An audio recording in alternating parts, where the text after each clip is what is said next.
Hello folks, Bad Mark with Mac Tech here. Another keyboard. No, you are not watching a video that you've already watched from me. I previously reviewed this board. I purchased it from AliExpress. It took a while to get to me. It arrived and it was damaged.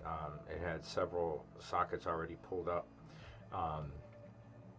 And it was just a bunch of issues. I made a stink about it. And one of the reps for the company actually reached out to me and offered me a discounted board and a full refund if I wasn't happy. And he'd take care of the shipping. So I got this at a discounted price without the shipping. Basically, what anybody would pay without the shipping extra fees that they charge to ship from China. He said that there was a reseller that unfortunately sold some bad boards and gave this board a bad name.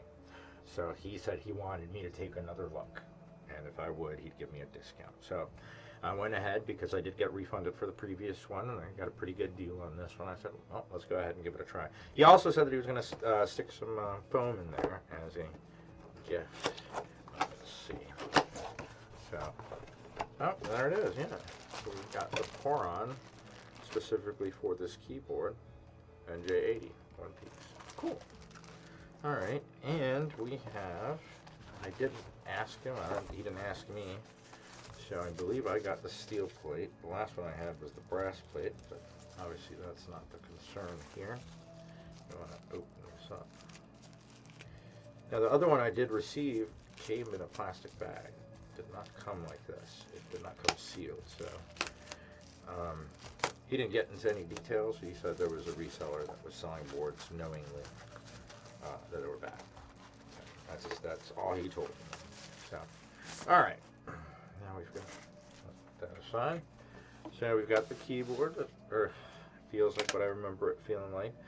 We've got the warranty screw there.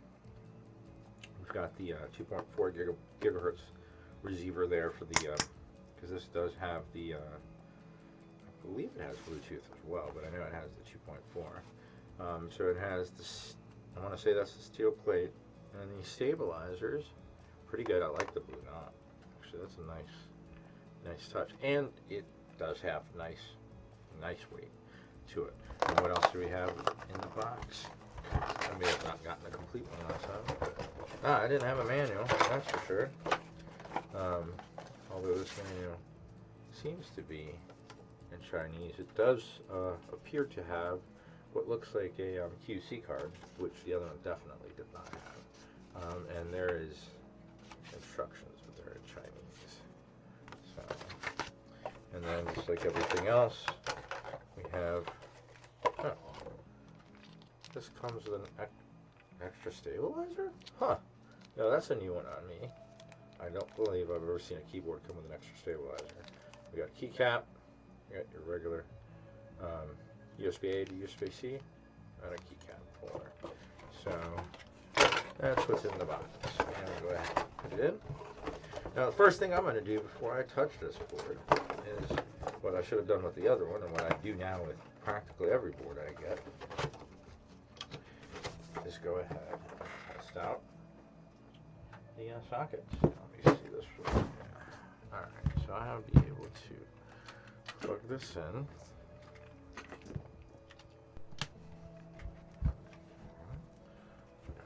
RGB going on there.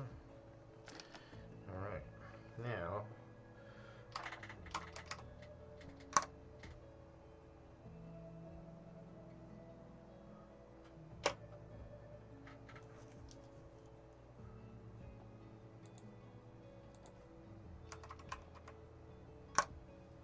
alright, what we're going to do is launch a keyboard tester here, and we're going to go ahead and give these puppies a shot and see what we've got. Because if they all work, then we're going to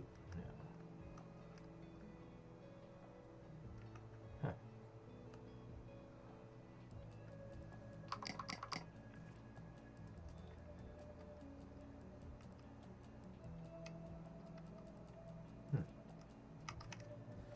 Usually this works. I may have to actually open it up, but usually just touching the pins inside.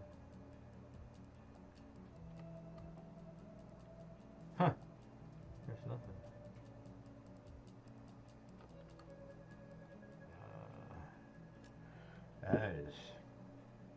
particularly odd. I'm going to go ahead and pull a switch out here.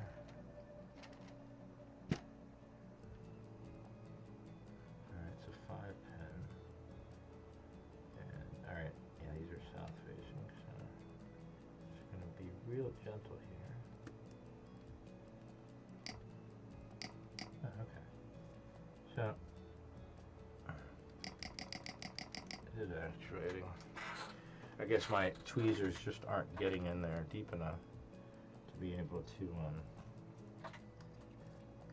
they do seem pretty deep-seated. Usually I can, especially these, the thinner ones, usually will go right in.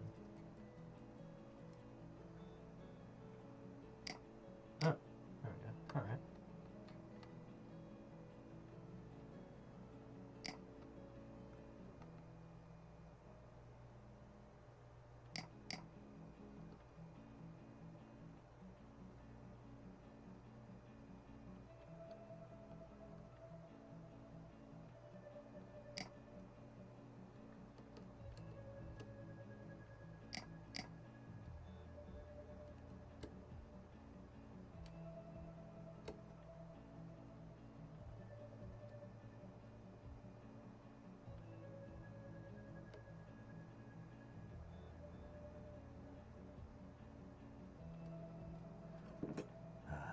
This is going to be really tedious, especially if I have to do this for, I mean, I guess I could just do this.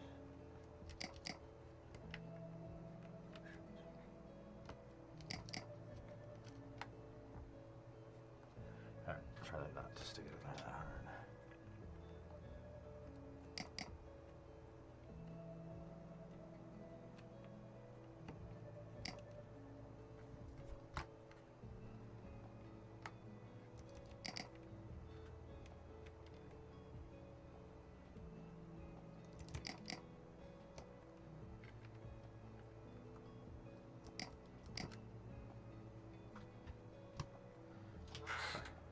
Well, those definitely not too much tolerance. I mean, I can pull these out and they're almost all the way in with just the tips of my fingers, which is pretty crazy, but I'd rather it have a little bit more room than not.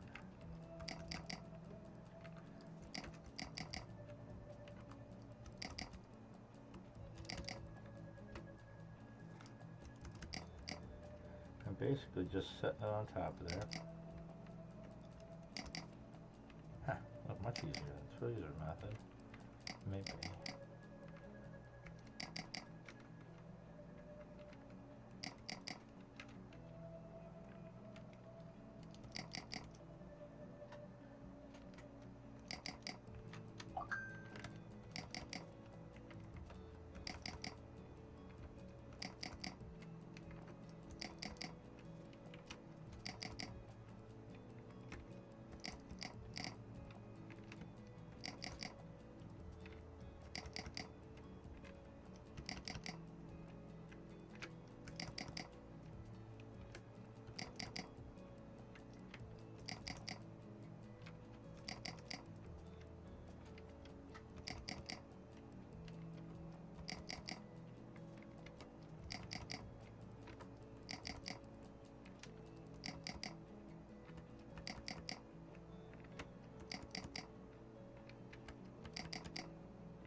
All right, and that's a, I mean, I've never seen anybody do that, but I think that's a good way for us to test our hot swap sockets, and I think it's something that we should be doing. I know, like I said, from now on, all the boards I receive, first thing I do, if they're hot swap, if it's not something that I have to solder, I am going to test the hot swap sockets first. But this all seems to work. Volume works. All right, so I want to go ahead and do a stock experience, but since he did include this, it would kind of be silly not to just go ahead and put it in, and then we'll do a stock. And then maybe we can improve it if that's the case, if it's worth the effort. Obviously, we need to remove this sticker right here.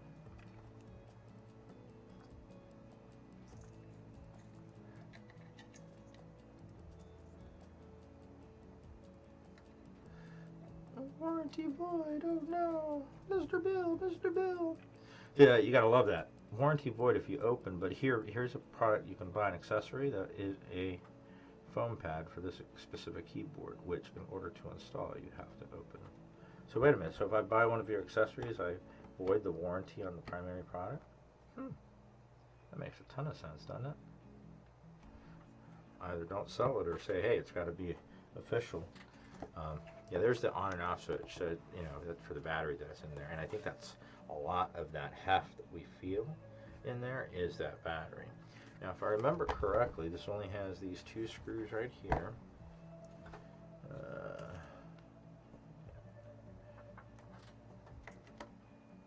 And the rest is just pressure fit. And I don't know where my handy dandy screwdriver is at the moment, or I'd be using that. Actually, I do, but this is only two screws. I can do this real quickly.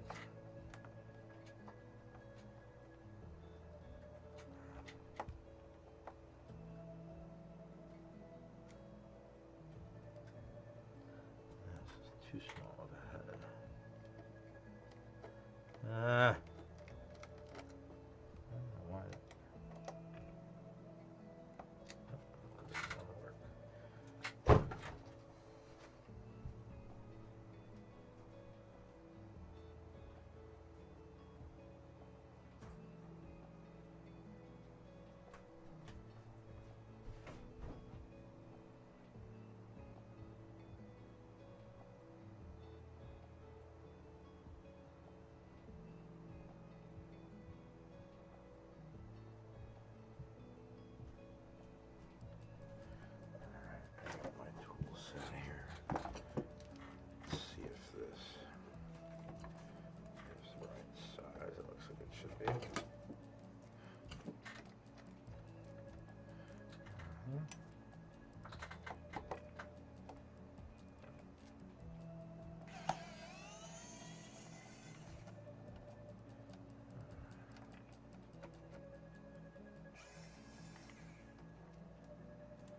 Alright, the rest of this is pressure fit. We're going to need to get a guitar pick. This one is a fairly tough one. We might actually need to use a plastic spudger, but let's see.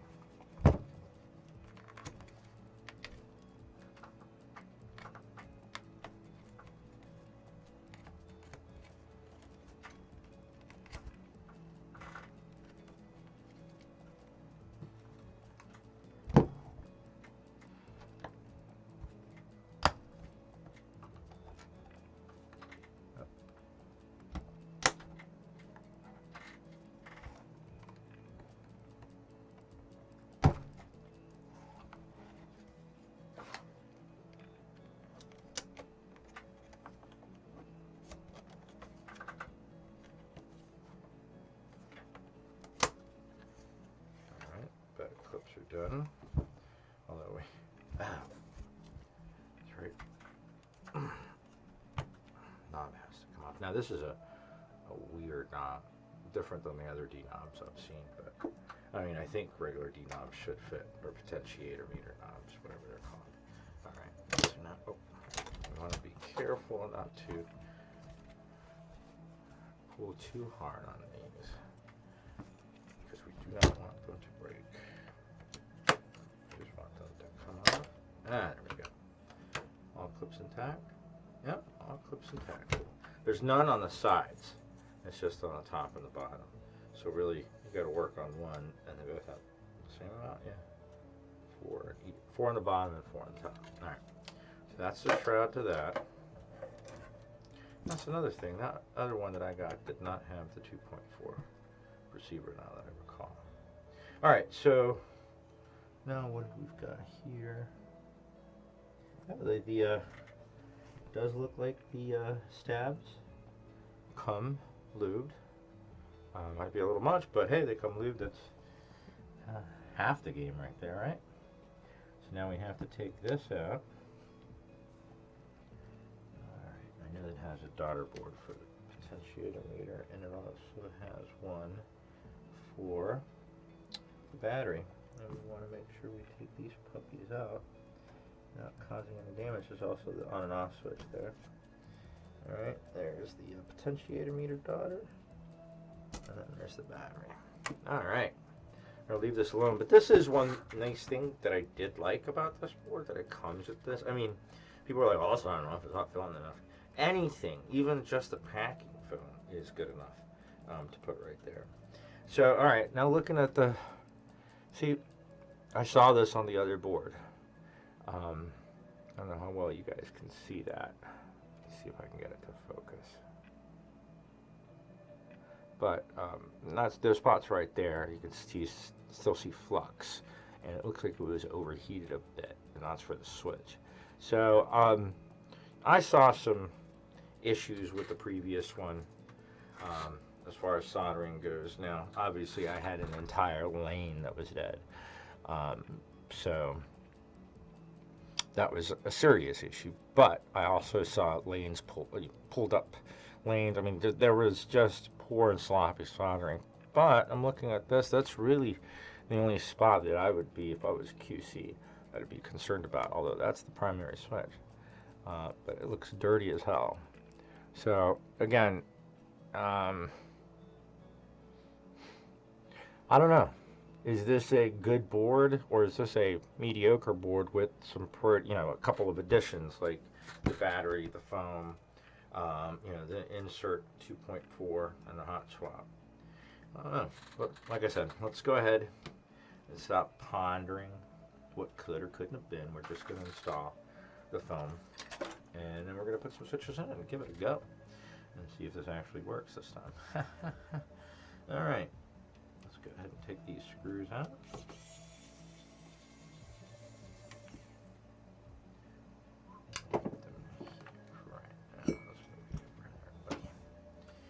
Alright, we should have, what, 5?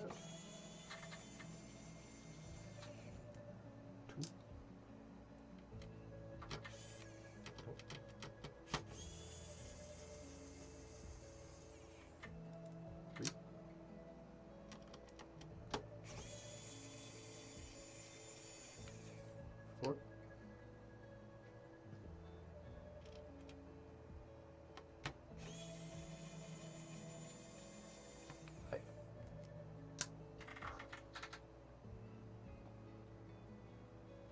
Alright, I think, is it? Yep, appears to be it. So I'm going to go ahead and try to do this as easily as possible. Let's see. Obviously we have to take this piece out for the keyboard, but we can stick it back in afterwards. Maybe not. Let me see. Let's see. That's for the keyboard. Go this way. Nope. Goes this way. Alright. Push these out. Comms. See, it's not even cut all the way. Come on, guys. You guys left a whole bunch of pieces still in there. But it's nice when it is cut out specifically for the keyboard. But again, like I said, I've said before, I'd rather do the foaming myself because I think it's cheaper. I think they sell these for a little too much. I mean, I know it has to be pressed to a certain size, but there should be $3 at the most for a full size, and then $2, $1.99 going for smaller boards. All right. So now we're going to go ahead. See, I wanted to do as minimal disturbance as possible. And then make sure I'm not blocking any holes. Oh, there's one. See? Oh, that's I knew a couple of these weren't. That's why it wasn't going all the way down. Alright. Do I have any of those left? Does not look like it. So we should be able to.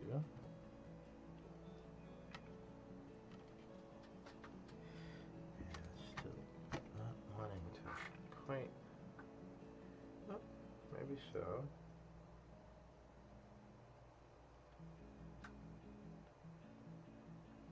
Yeah, there's no foam blocking the holes, and it looks like it's in there. So let's see if we can. So let's do this to make sure we put it straight. I always like to do this. Let's go ahead and put some pins into the corners and make sure that this is nice and straight.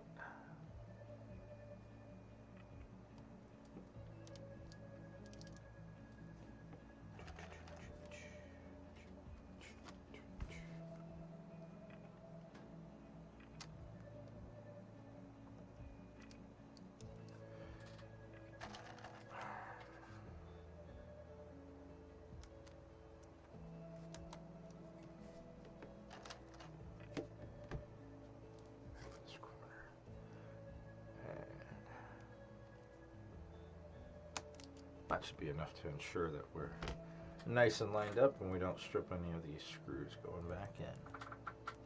All right. There's one. Oh, you want to be a pain in the butt. Come on, guy. I probably should be using a smaller head, but it works fine. Don't screw anything all the way in until all the screws are at least partially screwed in.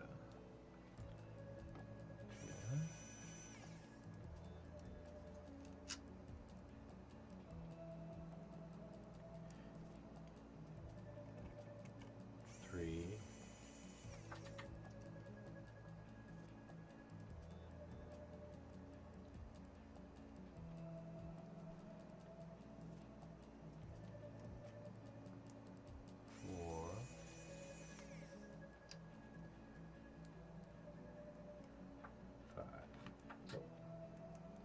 On number 5. Oh. This is what we're trying to avoid. Thankfully this catches it before any issues, and it is going into metal, so we shouldn't have stripped anything. Alright, so there it is. The Porcelain is now part of it. Let's go ahead and connect everything back up and continue this journey. So yeah, there's just a, so you guys get a shot. Here's the cable goes in here for the rotary encoder. I mean, it's really tight, so it's hard to show you guys a really good shot, but basically that goes in there, and the battery goes in there. So I'm going to have to do it to where it's kind of out of angle shot. Actually, I might even have to use my tools to line it up just right. Oh, no, that one in. Alright, we got the encoder in. Once you got one in, make sure that you're keeping weight on this puppy. You do not want it to pull down and perhaps pull these out. These cables are fragile. People keep saying it because it's true. A little yank and that's that. Alright. Oh, I thought I had the battery in there, but it does not go in there.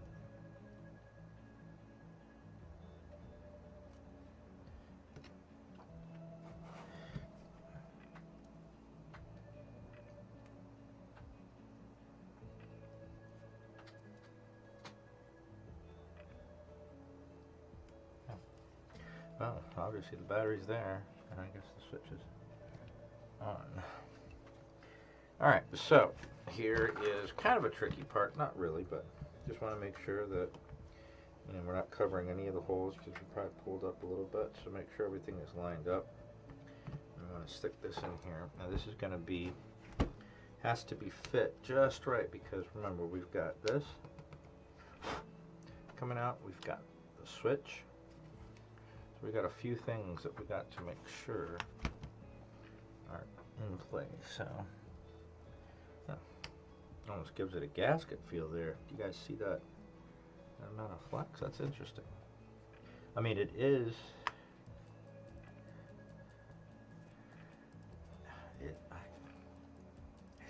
Would this be considered a gasket mount?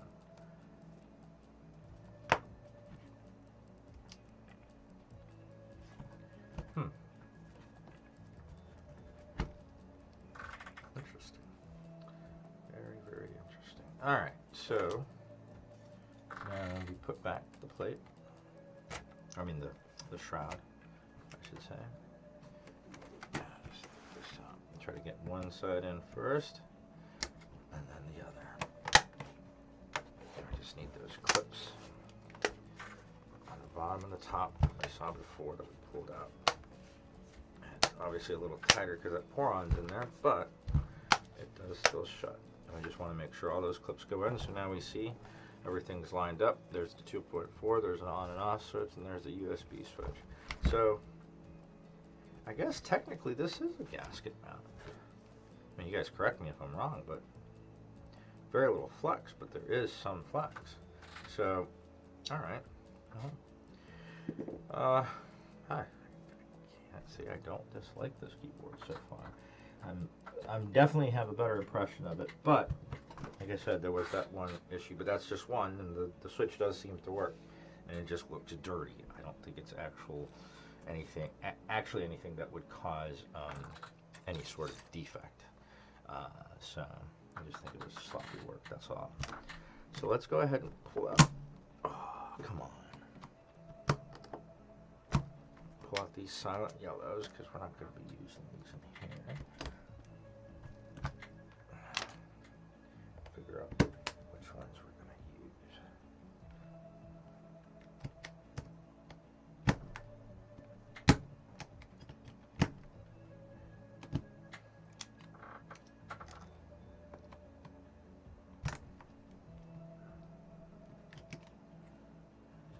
Special way.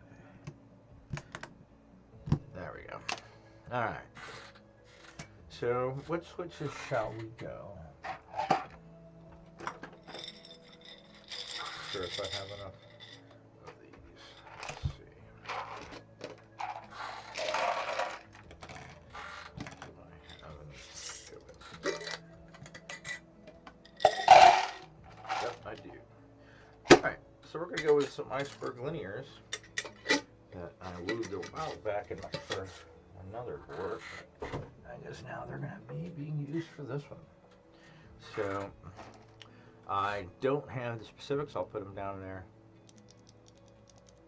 But, oh, actually, I take these back. I take that back. These are ones that I did not loot. I had a couple of batches of these, and so okay, this is stock. Iceberg linear switch. I want to say it's 57 grams, 55. I don't know for sure, but it does have a little dome. So it should help spread the light, but I mean, we're probably not going to be putting any front-facing backlight caps on here. I don't even know what we're going to be putting. So we're basically going to be doing a stock of this board with some Iceberg linear switches. I kind of would prefer to go with 5-pinners, but I also kind of want to stick with the colorway. Not that it matters. I mean, 2 pins. 3 pins. Yeah, the ones that.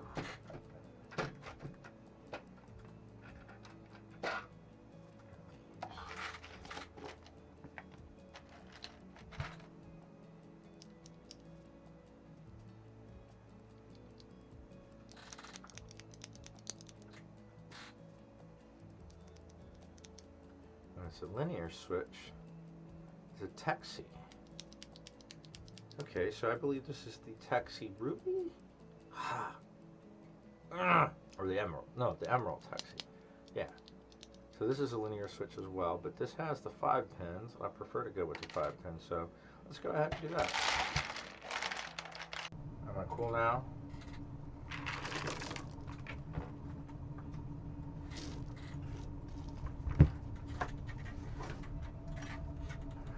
Alright, so now we need some keycaps to go along with everything.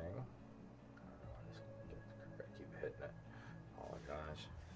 I know our production value does need a lot of work, but that'll improve with time. So okay, so we've got these. Oh, look, I got an extra switch. I don't know how to fix this, just the legs. Just needs to be taken apart. All right, so we've gotten the keycaps. I was like, what keycap set am I going to use for this one? Now, obviously, we have the blue accents, but other than that, we just have the white. But we know we have the blue keycaps underneath, so I decided to go with this. It is a clone Hammerhead set. I'm sorry, I mean, don't get me wrong, I know those G-MYK caps are good quality. So I'm just not going to spend over $100 for a piece of plastic. So these are the Hammerhead Clones, and I think they do the job. And I believe I paid $24.99 for these from China, if I'm not mistaken. And we've got a good amount of there's actually another tray underneath there, so there's a good amount of novelty keys. So we're going to go ahead brand on this. Obviously, they know that they're making a copy, and why advertise who they are? Not like you're going to need to contact them, not like they offer a warranty.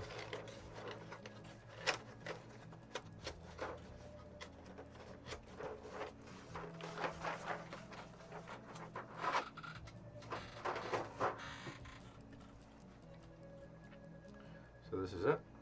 This is the board. It's looking pretty good.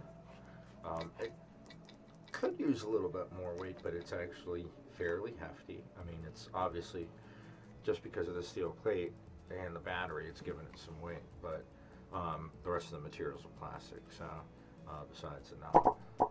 So I think this is I think that I got a bad board.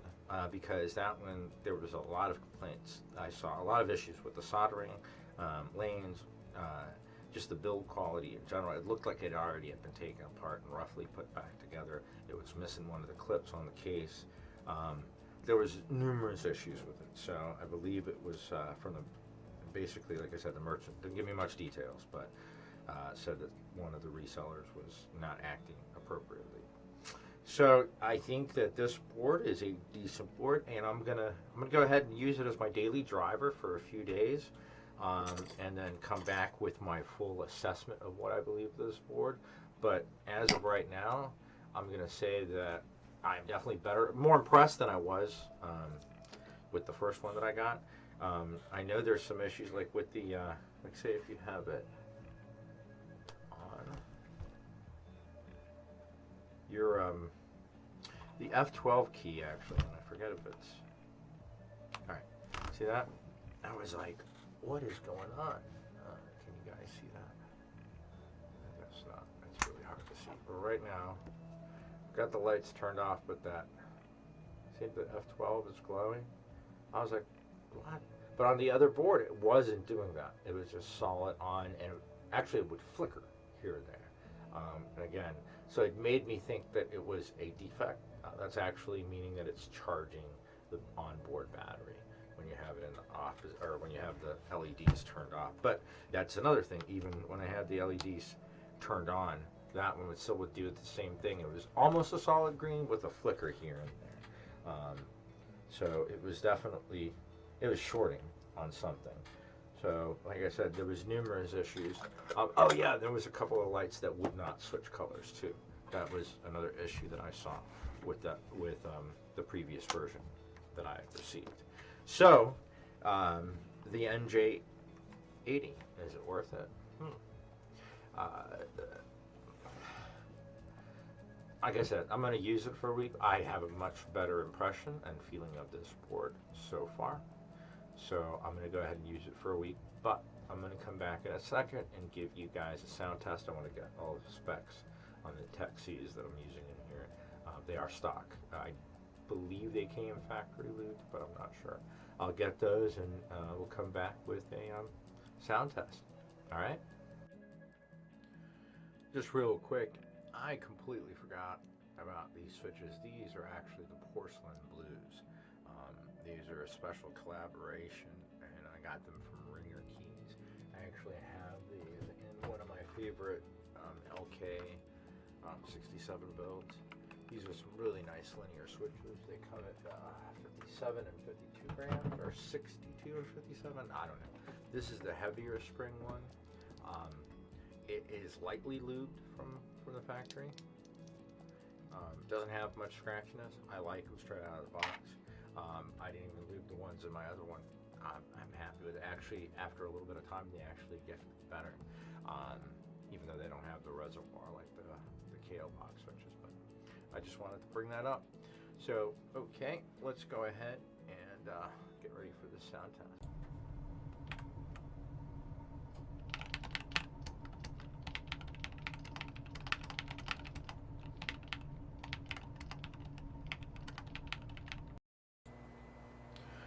Just real quick, I completely forgot about these switches. These are actually the Porcelain Blues.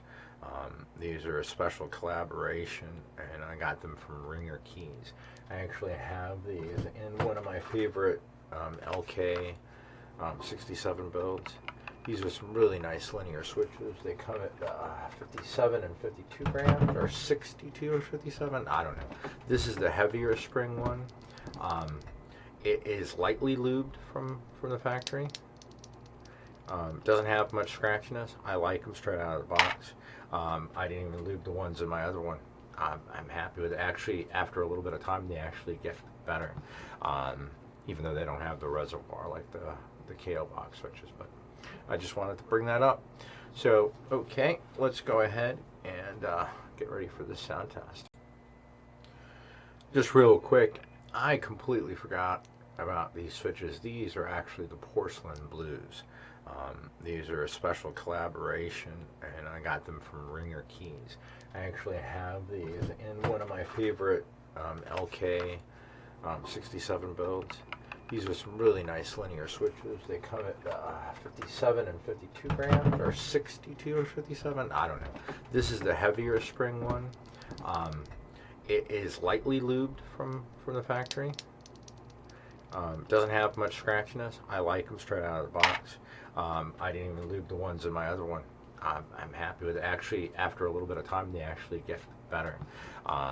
Even though they don't have the reservoir like the KO box switches. But I just wanted to bring that up. So, okay, let's go ahead and get ready for this sound test.